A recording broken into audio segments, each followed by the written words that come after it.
40 населенных малых пунктов Коми придет устойчивая сотовая связь уже в следующем году. Об этом во время рабочей встречи договорились Владимир Уйба и Александр Логинов, директор макрорегионального филиала «Северо-Запад» ПАО «Ростелеком».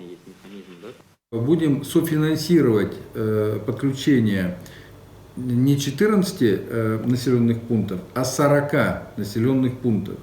Да, это нам станет достаточно немалые деньги, 26 миллионов, но зато почти 8 тысяч домовладений в этих 40 населенных пунктах мы сможем подключить к устойчивой сотовой связи в 2022 году. И я считаю, что это огромная победа. Также в будущем году еще в 10 труднодоступных малочисленных деревнях и селах, в каждом из которых проживает меньше 100 человек, Ростелеком повысит качество связи.